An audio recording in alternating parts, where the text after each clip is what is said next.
5. वनस्पति विज्ञान बॉटनी।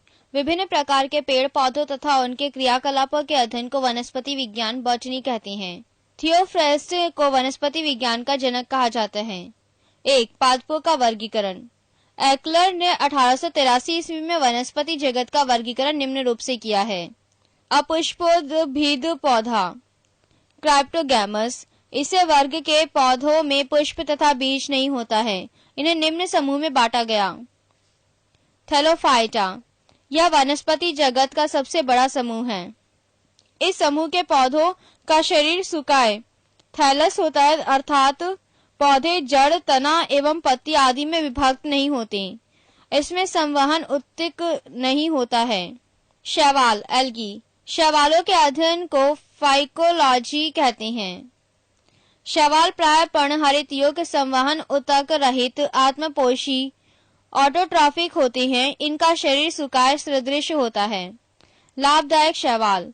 1. भोजन के रूप में फोरफायरा, अल्बा, सरगासन, लैमिनेरिया, नॉस्टॉक आदि। 2. आयोडीन बनाने में लैमिनेरिया, फ्यूकस, एक्लोनिया आदि। 3. खाद के रूप में नॉस्टॉक, अनाबीना, कैल्प आदि। 4. औषधियां बनाने में कैलोरेला से कैलोरेलिन नामक प्रतिजैविक एवं लैमिनेरिया से टिंचर आयोडीन बनाई जाती है। 5. अनुसंधान कार्यों में कैलोरेला, एसिटेबुलेरिया, बेलोनिया आदि। नोट: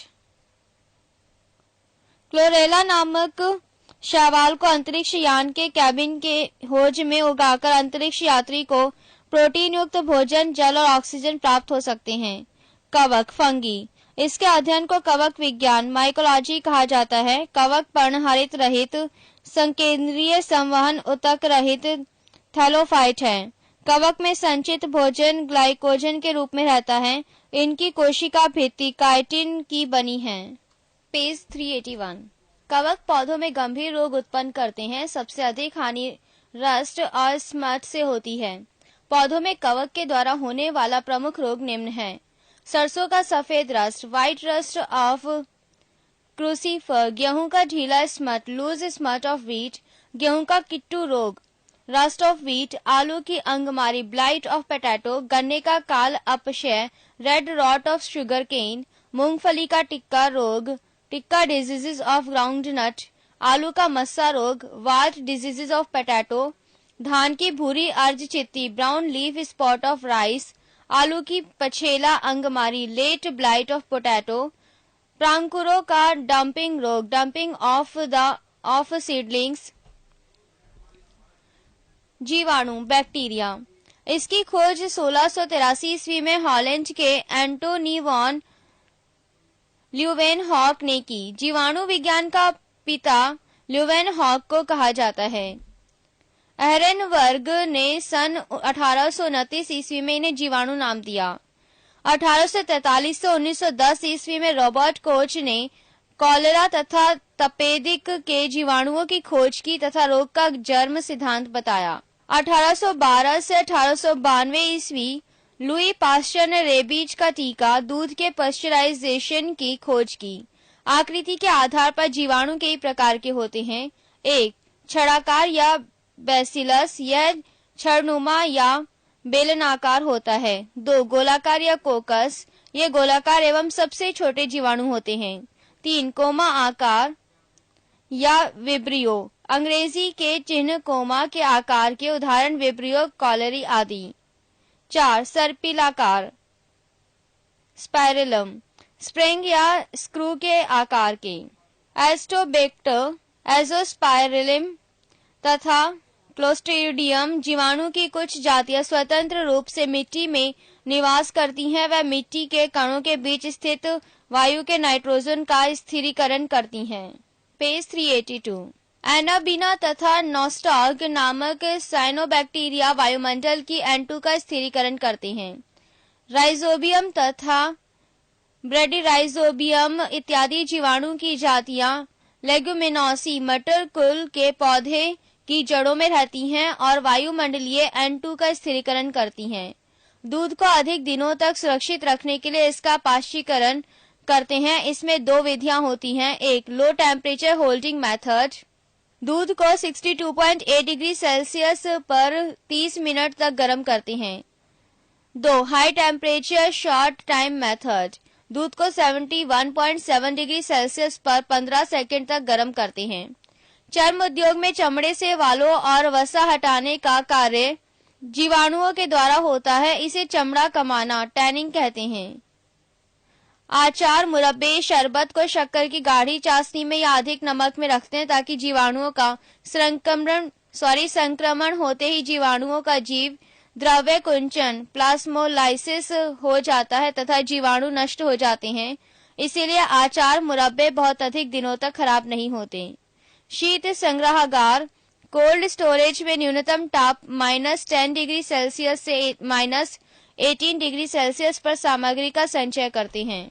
ब्रायोफाइटा, यह सबसे सरल स्थलीय पौधों का समूह है। इस प्रभाग में लगभग 25,000 जातियां सम्मिलित की जाती हैं। इसमें संवहन उत्तक अर्थात जाइलम एवं फ्लोएम का पूर्णतः अभाव होता है। इस समुदाय को वनस्पति जगत का एम्फीबिया वर्ग भी कहा जाता है। इस समुदाय के पौधे मृदा अपरदन को रोकने में सहायता प्रदान करते हैं। स्फेगनम नामक मॉस अपने स्वयं के भार से 18 गुना अधिक पानी सोखने की क्षमता रखता है। इसीलिए माली इसका उपयोग पौधों को एक स्थान से दूसरे स्थान पर ले जाते समय सूखने से बचाने के लिए करते हैं। स्फेगनम मॉस का प्रयोग ईंधन के रूप में किया जाता है। स्फेगनम मॉस का प्रयोग एंटीसेप्टिक के रूप में भी किया जाता है। टेरिडोफाइटा, इस समूह के पौधे नमी छायादार स्थानों, जंगलों एवं पहाड़ों पर अधिकता से पाए जाते हैं। पौधे का शरीर जड़, तना, शाखा एवं पत्तियों में विभेदित रहता है। तना साधारण राइजोम के रूप में रहता है। पौधे बीजाणु जनक होते हैं और जनन की क्रिया बीजाणु के द्वारा होती है।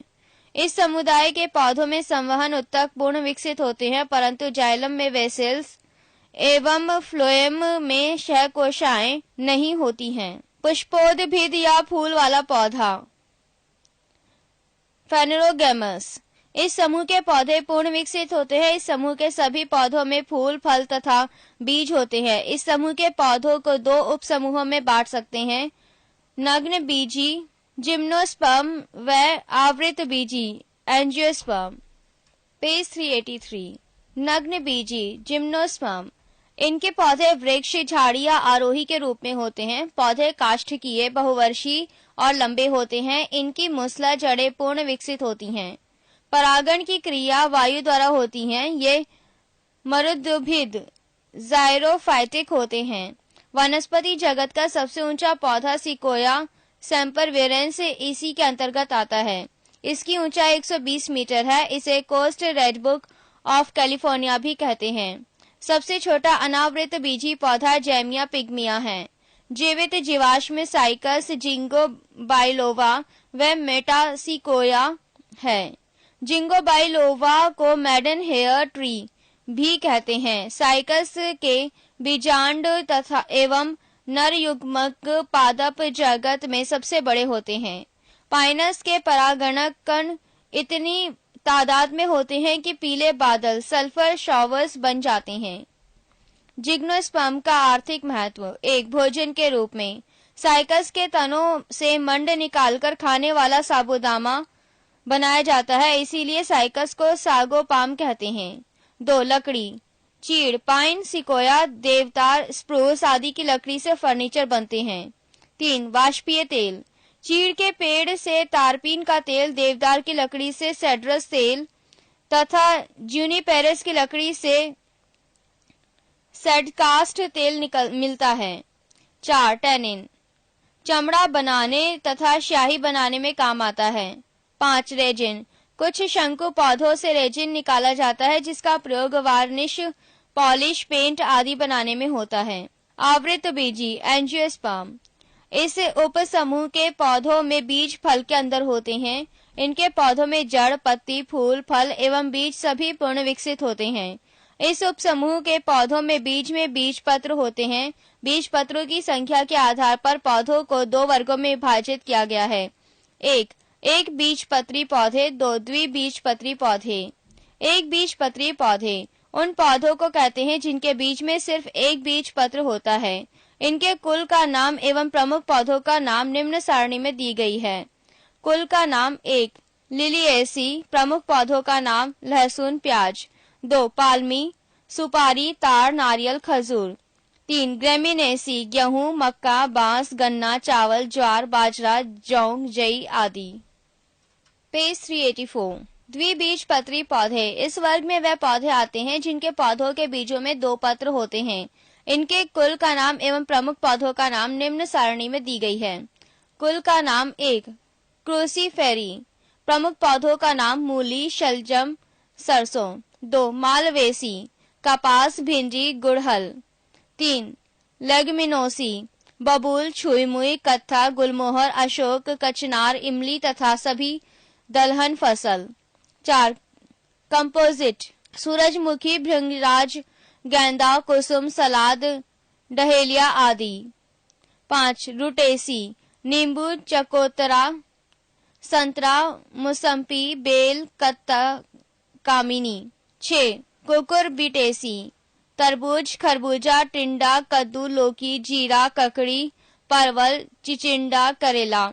7 सोलेनेसी, आलू मिर्च बैंगन मकोए धतूरा बेलाडोना टमाटर आदि। 8 रोजेसी, स्ट्रॉबेरी सेब बादाम नाशपाती।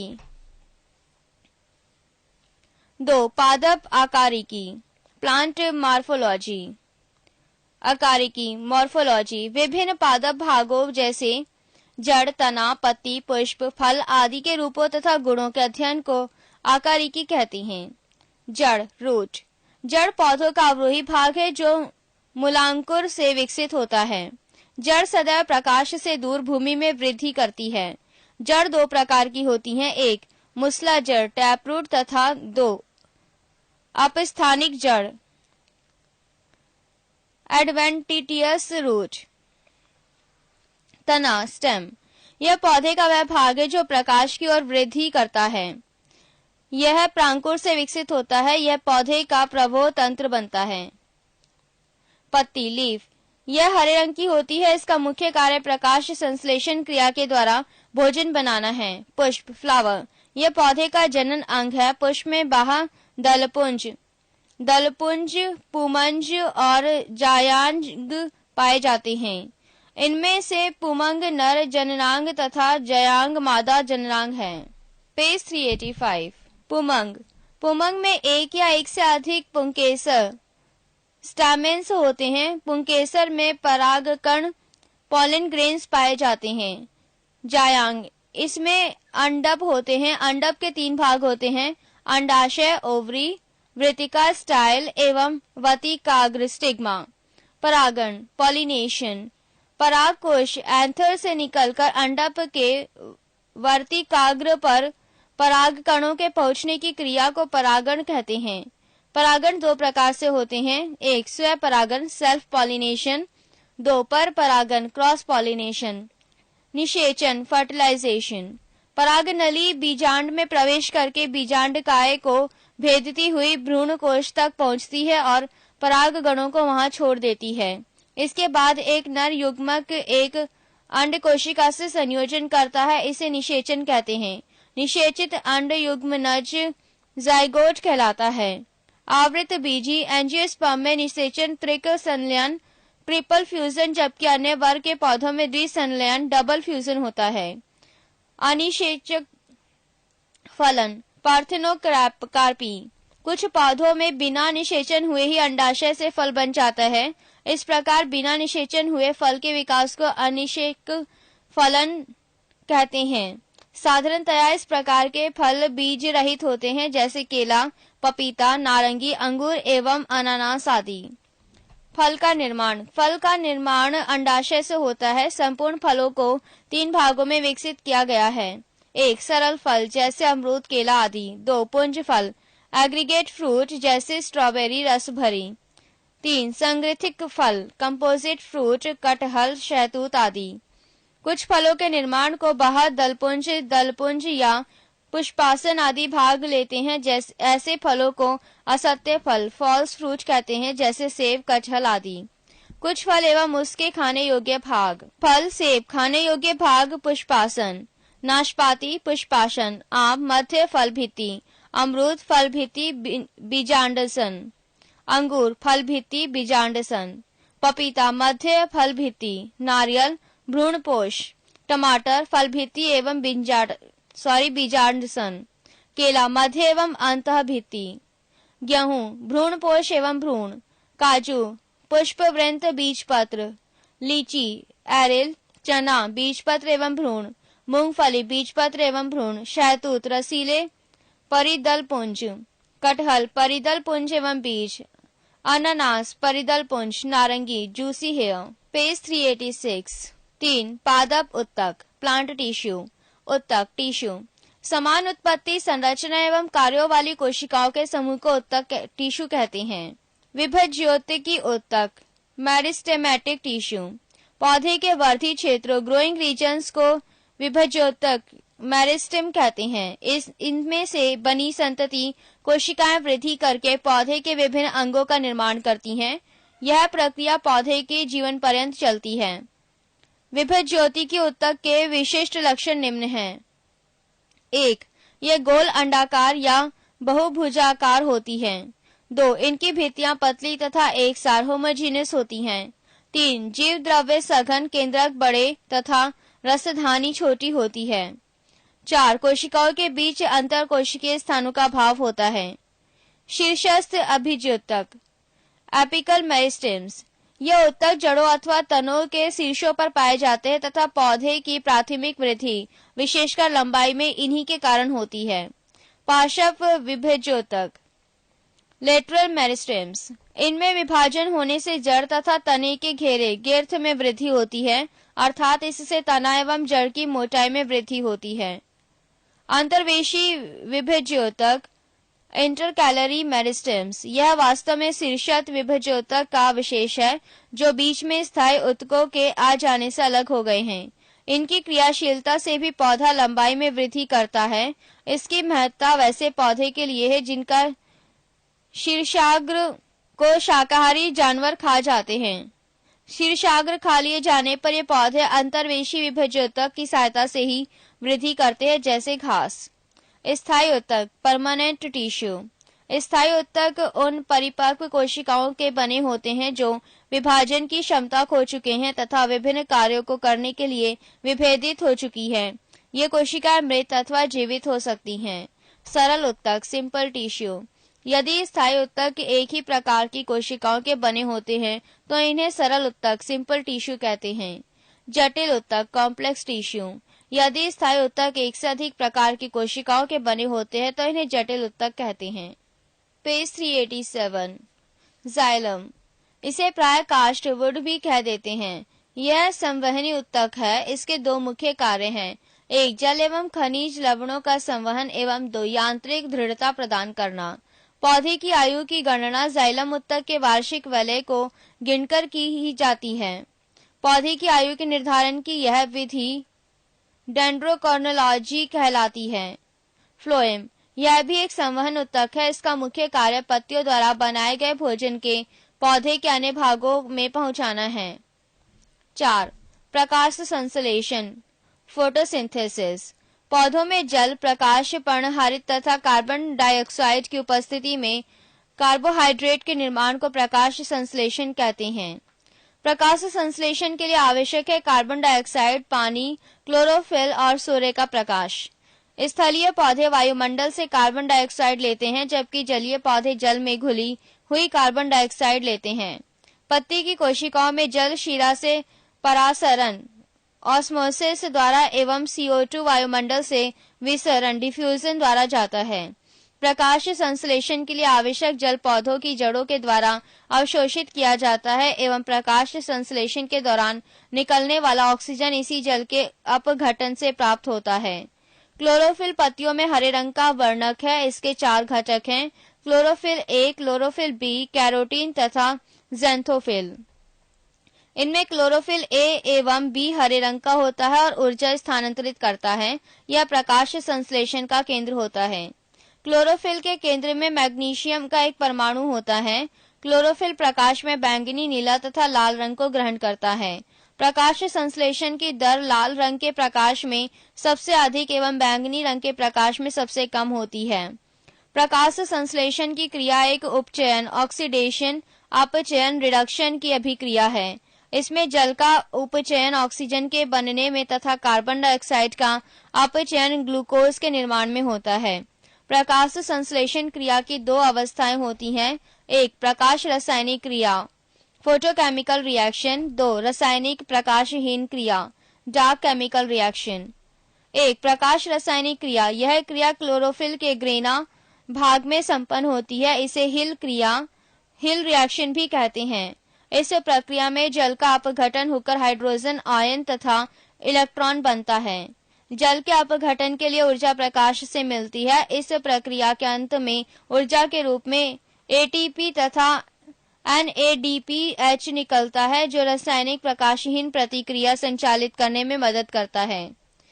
दो, रासायनिक प्रकाशहीन प्रतिक्रिया। यह क्रिया क्लोरोफिल से स्ट्रोमा में होती है।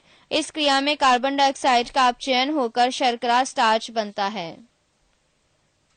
पेज 388। 5. पादप हार्मोन, प्लांट हार्मोन्स। पौधों में निम्न प्रकार के हार्मोन्स पाए जाते हैं। 1. ऑक्सिन्स। ऑक्सिन्स की खोज सन 1880 ईस्वी में डार्विन ने की थी। यह पौधे की वृद्धि को नियंत्रित करने वाला हार्मोन है।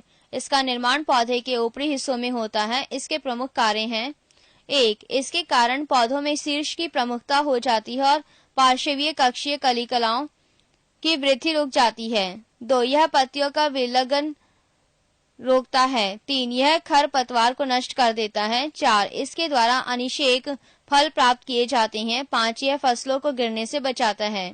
2. जिब्रेलिन्स। इसकी खोज जापानी वैज्ञानिक कुरोसावा ने 1926 ईस्वी में की थी। यह बौने पौधे को लंबा कर देता है। यह फूल बनने में मदद करता है। यह बीजों की प्रसुप्ति भंग कर उनको अंकुरित होने के लिए प्रेरित करते हैं। ये काष्ठकीय पौधों में एखा कैम्बियम की सक्रियता को बढ़ाते हैं। इसके छिड़काव द्वारा बृहत आकार के फल तथा फूलों का उत्पादन किया जा सकता है। 3. साइटोकाइनिन्स। इसकी खोज मिलर ने 1955 ईस्वी में की थी, परंतु इसका नामकरण लिथाम ने किया।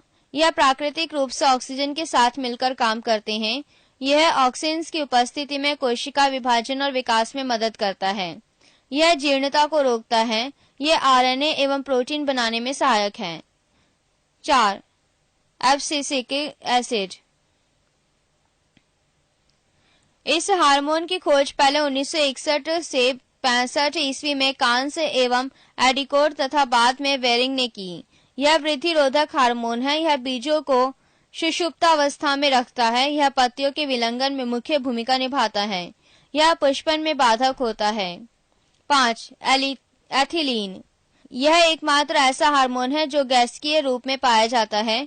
हार्मोन के रूप में इसे बर्ग ने 1962 ईस्वी में प्रमाणित किया। यह फलों को पकाने में सहायता करता है। यह मादा पुष्पों की संख्या को वृद्धि करता है। यह पत्तियों, पुष्पों व फलों के विलगन को प्रेरित करता है। 6. फ्लोरिजेंस। यह पत्ती में बनते हैं लेकिन फूलों के खिलने में मदद करते हैं, इसीलिए इन्हें फूल खिलाने वाले हार्मोन भी कहते हैं। 7. ट्राउमेटिन। यह एक प्रकार का डाइकार्बोक्सिलिक अम्ल है। इसका निर्माण घायल कोशिका में होता है, जिससे पौधे के जख्म भर जाते हैं। पेज 389। 6. पादप रोग, प्लांट डिजीजेस। 1. विषाणु जनित रोग, वायरल डिजीजेस। फर्स्ट, तंबाकू का मोज़ेक रोग। इस रोग में पत्तियां सिकुड़ जाती हैं तथा चोटी हो जाती हैं। पत्तियों का क्लोरोफिल नष्ट हो जाता है। इस रोग का कारक टोबैको मैजिक वायरस है। नियंत्रण: रोग से प्रभावित पौधों को इकट्ठा कर जला देना चाहिए। 2. Potato mosaic. यह रोग पोटैटो वायरस X से होता है। इसमें पत्तियों में चितकबरापन तथा बोनापन के लक्षण प्रदर्शित होते हैं। 3. बंकी टॉफ ऑफ बनाना।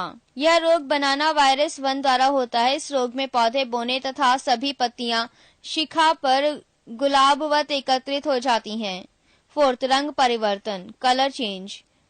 हरिमाहीनता एक विषाणु जनित रोग है। इस रोग में पूरी पत्ती का रंग पीला, सफेद या मोज़ेक पैटर्न का हो जाता है।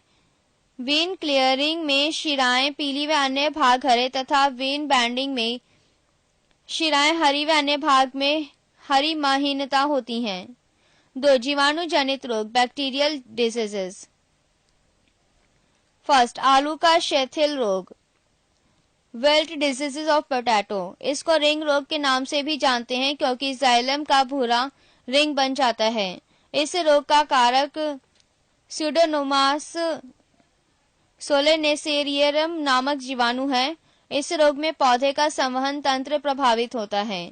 Second, black arm of cotton. इस रोग का कारक जैंथोमोनास नामक जीवाणु है। इस रोग में पत्ती पर छोटी सी जलाद्र संरचना भूरा रंग हो जाती है। थर्ड, धान का अंगमारी रोग बैक्टीरियल ब्लाइट ऑफ राइस। यह रोग जैंथोमोनास ओराइजी नामक जीवाणु से होता है। इसमें पत्तियों की एक या दोनों सतहों पर पीला हरा सपाट दिखाई देता है। Fourth, citrus cancer. इस रोग का कारक जैंथोमोनास सिट्री नामक जीवाणु है। इसकी उत्पत्ति चीन में हुई थी। नींबू के पत्तियों, शाखाएं, फल सभी इस रोग से प्रभावित होते हैं। फिफ्थ, गेहूं का टुंडू रोग टुंडू डिजीज ऑफ व्हीट। इस रोग का कारक कोरिनोबैक्टीरियम ट्रिटिकी नामक जीवाणु तथा एंजुइना ट्रिटिकी नामक नेमेटोड है। इस रोग में पत्तियों के नीचे का भाग मुरझाकर मुड़ जाता है। 3. तत्वों की कमी से उत्पन्न रोग। पौधों में तत्वों की कमी से उत्पन्न रोग लक्षण आम एवं बैंगन में लिटिल लीफ। किस तत्व की कमी से? जस्ता। नींबू में डाइबैक तांबा, नींबू में लिटिल लीफ तांबा, फूल गोभी में ब्राउनिंग नाइट्रोजन, मटर में मार्श रोग मैंगनीज, आलू का ब्लैक हर्ट रोग, भंडारण में O2 की कमी, धान में खैरा रोग जस्ता, लीची में पत्ती जलना पोटेशियम, आंवले में निक्रोसिस बोरिन, शलजम में वाटाकोर मैंगनीज, फूल गोभी में ब्राउनिंग बोरोन, गाजर में कोटर स्पॉट कैल्शियम, मक्का में व्हाइट बड जस्ता, चुकंदर में हट रॉट बोरोन। पेज 390। वनस्पति शास्त्र से संबंधित कुछ महत्वपूर्ण तथ्य। सबसे बड़ा आवृत बीजी वृक्ष। उदाहरण एवं विवरण। यूकेलिप्टस। संसार में सबसे लंबा वृक्ष। सिकोया। यह एक नग्न बीजी है। इसकी ऊंचाई 120 मीटर है। इसे कोस्ट रेडवुड ऑफ कैलिफोर्निया भी कहते हैं। सबसे छोटा आकार में आवृत बीजी पौधा लैमना। यह जलीय आवृत बीजी है जो भारत में भी पाया जाता है। सबसे बड़ी पत्ती वाला पौधा विक्टोरिया रेजिया। यह भारत में बंगाल में पाया जाने वाला जलीय पादप है। सबसे बड़ा फल लोडोसिया। इसे डबल कोकोनट भी कहते हैं। यह केरल में पाया जाता है। सबसे छोटा टेरिडोफाइटा एजोला। यह एक जलीय पादप है। सबसे छोटा बीज आर्किड। सबसे छोटा पुष्प वोल्फिया। इसका व्यास 0.1 मिलीमीटर का होता है। सबसे बड़ा पुष्प रैफ्लेशिया और नोल्डाई। व्यास 1 मीटर तथा भार लगभग 8 किलोग्राम हो सकता है। यह व्हाइटिश की जड़ पर परजीवी है। सबसे छोटा आवृत बीजी परजीवी आर्सिथोबियम। यह एक द्विबीजपत्री है जो नग्न बीजियों के तने पर पूर्ण परजीवी है। सबसे बड़ा नर युग्म साइकस। यह एक नग्न बीजी पादप है। सबसे बड़ा बीजांड साइकस। जीवित जीवाश्म साइकस। सबसे छोटे गुणसूत्र शैवाल में। सबसे लंबे गुणसूत्र ट्राइलियम में। सबसे ज्यादा गुणसूत्र वाला पौधा ऑफ्लियोग्लोसम फर्म, जिसके डिप्लॉयड कोशिका में 1266 गुणसूत्र होते हैं। सबसे कम गुणसूत्र वाला पादप हैप्लोपोपस ग्रेसिलिस। सबसे छोटा नग्न बीजी पादप जैमिया पिग्मिया। सबसे भारी काष्ठ वाला पौधा हार्डविचिया बाइनेका। सबसे हल्की काष्ठ वाला पौधा ओक्रोमा लेगोपस। सबसे छोटी कोशिका माइकोप्लाज्मा गैलिसेप्टिकम। टेनिस गेंद जैसा फल केंथ। जंगल की आग ढाक। कॉफी देने वाला पौधा कोफिया अरेबिका। इसमें कैफीन होती है। कोको देने वाला पौधा थियोब्रोमा केको। इसमें थियोब्रोमीन व कैफीन होती है। अफीम देने वाला पौधा पोपी इसमें मोपीन होती है। नोट: सामान्य प्रयोग में आने वाला मसाला लौंग फूल की कली से प्राप्त होती है। पेज 391।